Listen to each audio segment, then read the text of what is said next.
زکوٰۃ تو پورا سال ہی مائنڈ بنا کے دیتے رہنا چاہیے۔ میں تاجروں کو کہتا ہوں آسانی رہے گی آپ کے لیے، سال میں رمضان میں ادھر سے روزے ہوتے ہیں، ادھر سے کئی اور کام ہوتے ہیں، اور حساب کتاب کرنا، پھر عام طور پہ کبھی کبھی لوگ سستی کر جاتے ہیں اور اندازے سے دے دیتے ہیں، چلو یار دے دیا نا، 2 لاکھ روپے تو نکال دیا، اب جس پہ بنتے 20 لاکھ ہوں وہ 2 لاکھ دے کر مطمئن ہو رہا ہے کہ میں نے زکوٰۃ ادا کر دی۔ ایسا نہیں ہوگا، آپ سے کوئی حساب کتاب دنیا میں اس طرح تھوڑی کرے گا کہ آپ کی زکوٰۃ بنتی کتنی تھی اور آپ دے کتنا رہے۔ یہ آپ کا اور آپ کے رب کا معاملہ ہے، اللہ دلوں کے حال بہتر جانتا ہے۔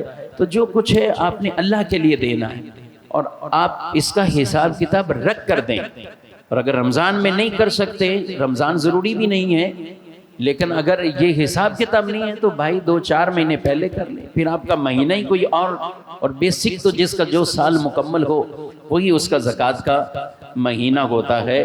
تو اس لیے رمضان کے ساتھ زکوٰۃ کی یوں خصوصیت نہیں ہے۔ ہاں لوگ دیتے رمضان میں چونکہ زیادہ ہیں، بکثرت سے نکالتے ہیں، اس لیے رمضان میں زکوٰۃ کے احکامات عموماً زیادہ بیان کیے جاتے ہیں، لیکن یہ مسئلہ یاد رکھیں۔